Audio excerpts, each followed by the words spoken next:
mantan wakil rektor 3 UNAN. Ini seharusnya UGM ini, kalau berkaca pada pengalaman Prof di UNAN, menyatakan bahwa alumni itu ijazahnya itu benar-benar dia asli dan berkuliah di situ. Apa saja yang harus dibuktikan dokumennya? Kalau di zaman saya malah setiap tingkat itu punya ijazah saya. Dari 1 ke 2 punya ijazah saya, dari 2 ke 3 punya ijazah saya, dari 3 ke 4 itu bernama nanti sarjana muda hukum lengkap saya, SML, sarjana muda lengkap. Dari 3 ke 4 sarjana S1. Nah, dari 4 ke 5 sebelum sudah itu bernama SHL. Semua terrekod itu. Mungkin setelah SKS, sistem kredit semester, itu mungkin tidak ada lagi. Yang ada adalah transkrip. Di zaman saya punya 5 ijazah sebagai seorang sarjana hukum dari Universitas Andalas tahun 78 itu. Nah, jadi seharusnya itu ada di Indonesia hari ini. Terekam semua di Stambuk tadi? Ya. Seperti saya katakan tadi, saya bisa melihat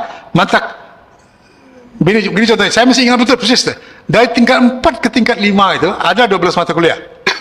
Saya lulus 11. Tinggal cie. Nah, kalau saya terbalik itu, dari 12 mata kuliah, dia lulus 1. Dia duluan SH dari saya. Karena yang lain itu bisa selesai. Saya yang 1 ini betul-betul jadi sandungan bagi saya. Seperti yang saya katakan tadi, entah ke 6, entah ke 7, saya pernah bercerita sama Suharizal itu. Dan kemudian setelah saya tamat, saya berhak melihat dokumen fakultas itu. Nampak ada rekaman 0,000,0,0,6,5. Itu dulu. Jadi ada rekamannya. Saya mengharapkan UGM bilang begini, ini loh, selesai itu. Kalau UGM melihatkan transkrip Joko Widodo demikian rupa, selesai itu. Tapi believe or not believe, percaya atau tidak, UGM sekarang kan tidak betul setegas itu. Kalau UGM setegas itu, kalau Pak Jokowi misalnya mengatakan, itu profesi saya. Ya, saya baru akan lihatkan di pengadilan nanti. Ya enggak, orang kan berikan contoh kepada Obama. Obama mengatakan dia bukan warga Amerika, dia lihatkan, ini loh, akta kelahiran saya. Saya adalah native born of United States of America. Ada akta kelahiran. Clear. Nah, saya tidak tahu nih, mungkin ada trik-trik politik tertentu. Baik, Prof. Ini selain Stambuk tadi, biasanya ijazah asli lulusan ada juga di fakultas masing-masing. Saya tidak begitu percaya untuk di zaman saya. Ya, setidaknya hampir sama satu masalah dengan Pak Jokowi. Untuk angkatan yang lebih muda seperti Dr. Suharizal itu biasanya ada. Duplikatnya pasti ada di Universitas Andalas. Pasti ada itu. Nah, itu tidak boleh mesti dirawat oleh UNAN sedemikian rupa. Kalau undang-undang kearsipan kita kan 20 tahun. Tapi saya tidak tahu ijazah itu berapa lama. Seharusnya itu jadi arsip dari universitas. Semoga lah kalau dengan ada sekarang demikian rupa, di scan demikian rupa, sehingga ada data digitalnya. Tapi dalam undang arsip 20 tahun itu. Nah, kalau hari ini atau di zaman saya jadi salah seorang pembantu rektor, itu biasanya dibuat duplikatnya dulu, rektor setuju baru dibikin aslinya. Duplikatnya itu tinggal di universitas, aslinya itulah yang diserahkan oleh dekan ke yang bersangkutan. Itu demikiannya. Kalau dokumen yang seperti Prof jelaskan itu ditunjukkan dan ditampilkan oleh UGM, artinya ini sudah tuntas persoalan. Clear sekali. Clear semuanya. Clear sekali. Sejak awal. Clear sekali. Dan itu yang tidak ditampilkan. Saya tidak tahu, tapi paling tidak saya tidak melihat itu. Setidaknya kita dari TPU, Resuro CS datang ke kampus katanya. Dari perdebatan baik di media mainstream maupun di media di kanal-kanal YouTube tertentu, itu tidak terlihat. Itu yang jadi perdebatan sebenarnya. Jadi, sehingga wajar publik ragu jadinya juga terhadap ketegasan TPU. Orang bertanya. Hak orang itu. Jabatan presiden itu kan bukan main-main. Kalau dia camat, ijazahnya palsu, sudah dipecat dari Pak Wali kan. Selesai itu. Nah, tapi ini tidak ada lagi di atas itu. Jadi oleh karena itu, makanya konsen orang sedemikian rupa.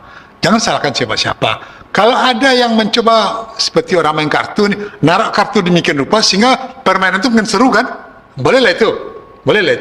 Sehingga ada yang mengatakan begini, dengan soal dinamika ijazah palsu Pak Jokowi ini, beliau tetap saja disorot oleh media mainstream sehingga beliau tidak dilupakan orang gitu. Atau hakim yang ditunjuk untuk memimpin jalannya mediasi ini memutuskan untuk menunda proses dari mediasi ini selama kurang lebih 1 minggu yang nantinya akan digelar kembali pada tanggal 6 Oktober 2025, dikarenakan juga disebutkan bahwa ini dari mediator sendiri menginginkan prinsipal untuk hadir. Prinsipal yang dimaksud di sini adalah pihak tergugat, yaitu Gibran Rakabuming Raka dan juga komisioner KPU yang saat itu bertugas pada masa pemilihan presiden di tahun 2024 kemarin. Alasannya karena ini tidak memenuhi syarat untuk tidak hadir, dikarenakan juga tidak adanya surat sakit dari dokter maupun juga dinas ke luar negeri yang dilakukan oleh Gibran Rakabuming Raka. Sedangkan juga hal yang sama itu terjadi kepada komisioner KPU yang juga tidak hadir. Ini tidak menyertakan juga surat sakit seperti itu, tidak juga sedang berada di dinas luar negeri ataupun tidak berada dalam kondisi yang memang benar-benar tidak. Selamat datang di channel ini teman-teman, kembali lagi bersama saya.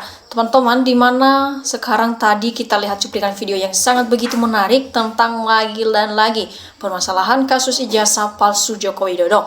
Di sini teman-teman kita lihat bagaimana perkembangan kasus ijazah palsu Joko Widodo. Di sini kita lihat apa yang menjadi isi hati dari para netizen tentang cuplikan video yang tadi. Di sini teman-teman disampaikan semakin hari semakin banyak kebohongan yang terbuka. Maju terus buat Bang Rismon, Roy, dan DR Tifa. Nah, Gergawani UGM harus ditangkap dan dipenjarakan. Jadi, Ova kapan dipenjara kalau dia menutupi kebohongan? Nah, Rektor UGM telah melindungi penipuan dan kejahatannya Jokowi. Nah, seterusnya di sini, ya kan UGM pasti membela Jokodok. Lama-lama akan terbuka, bubarkan aja kampus UGM. Memalukan, masa pendidikan malah jadi pembohong.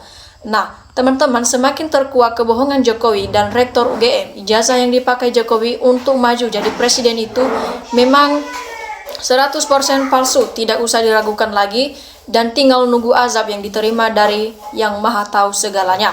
Nah, terima kasih buat Bapak Subhan, semoga tercerahkan. Jadi di sinilah masalahnya, bila UGM bersikap jujur, akan banyak yang terlibat, makanya diusahakan walau dipaksakan agar hakim nanti putuskan ijazahnya harus asli. Nah, di sini teman-teman, karena ada persengkolan kebohongan antara Jokowi dan UGM, sehingga mereka tidak bisa memperlihatkan ijazah maupun transkrip nilai. Ini cukup memalukan sekali. Jadi betul dalam setiap tingkat-tingkat kita mendapat sertifikat yang berlaku waktu kuliah tahun 80-an. Nah, ganti Kapolri dan tegakkan hukum, adili perusak negeri ini. Yuk, jujur agar peradilan di Indonesia bisa dapat kepercayaan, biar peradilan masalah ijazah tidak ada kebohongan. Jadi, biar bisa ungkap semuanya harus transparan dan terbuka. Kemudian teman-teman, di sini disampaikan dunia mau kiamat kali ya. Susah sekali membedakan mana yang bohong dan mana yang jujur. Tapi karetmu ijazah yang jelas, kita semua adalah calon jenazah yang akan merasakan sakaratul maut. Nah benar, Prof, saya juga demikian, setiap kenaikan dapat dan pada saat sarjana muda ada juga skripsinya. Jadi para jenderal polisi sudah tersandera, tidak berdaya untuk menangkap terduga pelaku kriminal yaitu si pengkhianat Jokowi. Kalau penegak hukum taat pada Undang-Undang Dasar 1945, sudah beres kalau penegak hukum nggak diganti perbaikan percuma. Nah, kebagian roti atau diduga dapat uang suap dari Jokowi, amankan ijazah palsu Jokowi jadi asli.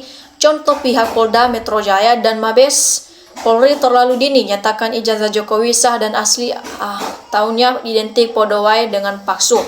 Nah, kemudian teman-teman di sini pemerintah harus diadili. Kalau misalnya Joko Widodo salah, yang harus diadili pemerintah, jangan pilih-pilih sejarah. Harus diluruskan bertahun-tahun kok tidak tuntas. Jadi, Bapak Prof ini sekarang umur berapa? Kelihatannya jauh lebih muda dari Pak Jokowi. Benarkah Bapak ini menjadi dosen tahun 80-an di UGM? Nah, para pembenci Pak Jokowi, hati-hati foto Poldidekrat kelihatan. Nah, kemudian di sini disampaikan teman-teman, Anda ini nanti kalau sudah meninggal dunia, maka Anda akan diminta bertanggung jawab apa yang Anda perbuat. Ingatlah azab dari Tuhan. Nah, kemudian teman-teman kita lihat lagi seterusnya di sini. Ya, hancurkan penipu dan pengkhianat. Semoga Bapak Prabowo dan jajarannya amanah dalam menyikapi para pemalsu dan Lengbianat NKRI Merdeka. Nah, sekecil berbohong tetap berbohong, berbohong harga mati dan akan dibawa mati ya. Nah, kemudian teman-teman di sini disampaikan berbohong jangan ditiru, berbohong adalah munafik, berbohong tidak punya malu, berbohong tidak punya harga diri, dan berbohong merusak hati nurani. Nah, perlihatkan ijazah sudah terpojok buzzer, dikerahkan untuk melawan yang gak beres-beres ini juga urusan padahal gampang ya. Nah, di sini teman-teman, kayaknya cuma di Indonesia presiden punya ijazah tapi fotonya orang lain. Nah, mengapa sekarang banyak orang berani berbohong untuk sebuah jabatan atau uang? Emang jujur itu pahit, tapi ingatkan kita akan diminta pertanggungjawaban nanti di akhirat. Jadi semoga Bu Rektor bijak melihat situasi yang terjadi sekarang ini ya. Ingat arus kebenaran akan mencari jalannya sendiri. Nah, kemudian di sini teman-teman, OVA orang termul harus dihukum seberat-beratnya.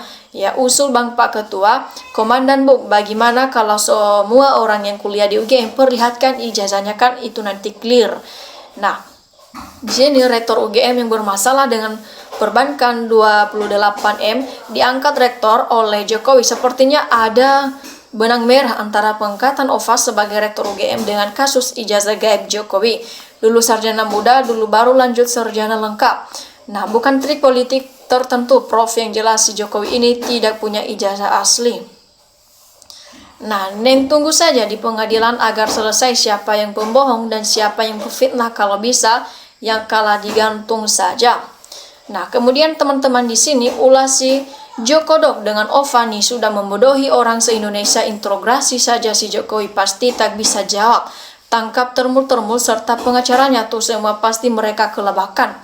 Nah, sudah menjadi rahasia di UMGN rakyat Indonesia bahwa ijazah Mbak Mulyono itu palsu. Kalau asli maka sejak dulu Roy Suryo CS udah masuk penjara. Mbak Mul bikin gaduh Indonesia, urat malu sudah putus. Nah, kemudian di sini teman-teman dilanjutkan, banyak profesor ingin jadi menteri, kok profesor sengklek banyak mana udah ompong pagi. Jadi semakin lengkap terbukanya kebohongan si rakyat tipu. Nah, kita teruskan di sini teman-teman. Sudah sepantasnya kalau Jokowi itu menerima hukuman mati karena 10 tahun menghancurkan bangsa Republik Indonesia, semua dirusak SMA. Sama Jokowi, UGM dirusak, hukum dirusak, dan koruptor kebal hukum. Kalau rakyat bawa salah sedikit, dipenjarain. Pembunuh nggak ada hukum, bebas tanpa syarat. Itu di era kepemimpinan Jokowi bajingan. KM50 juga bebas syarat, nggak ada hukum yang menjetarai. Nah, UGM hancur oleh satu orang dan selamanya UGM akan tenggelam oleh kebohongan. Jadi teman-teman, Jokowi itu Mulyono, ijazah di UGM itu lain orang yang punya ijazah itu Joko Widodo, Mulyono pinjam nama Joko Widodo. Nah, untuk saja cerita tentang Nepal tidak sampai ke Indonesia. Kemudian teman-teman diteruskan di sini, OVA rektor bayaran miliaran gara-gara nafsu dolarnya Joko Widodo, tinggal baja tunggu OVA masuk penjara ya. Nah, seterusnya di sini teman-teman, ijazah dibuat oleh Pak Iman itu lalu dilegilasir oleh Prayitno, kemudian dipertahankan oleh Bareskrim, terakhir dikompori oleh Andi Aswan DKK. Seterusnya teman-teman, nilai transik di bawah 2,0 kok bisa dilulus dalam 5 tahun. Zaman itu mahasiswa yang hebat lulus minimal 6 tahun, jadi kelihatan besar bohongnya. Nah, emang disetting gaduh karena gak ada ijazah aslinya seperti apa yang dikatakan Lisa ya toh. Sebenarnya bisa saja coba tunjukkan foto saat wisuda atau saat wisuda masa gak ada kalau benar lulus. Jadi masalahnya dia mengajar di tahun 80-an sedangkan umur Pak Jokowi jauh lebih tua daripada dosen ini. Heran aku. Ini komentar netizen ini ya, katanya di situ. Nah, kemudian kita lihat lagi di sini, jika anggota DPR benar-benar mewakili rakyat harusnya Gibran dimakzulkan. Nah, penegak hukum sudah disogok, jadi bulet sudah terang banderang. Pembuktian yang sangat simpel dibuat rumit, seret Jokowi suruh bawa ijazahnya di pengadilan diuji bersama untuk memalukan. Oke teman-teman, demikian saja cuplikan video kali ini. Terima kasih telah menontonnya dan sampai jumpa di video berikutnya.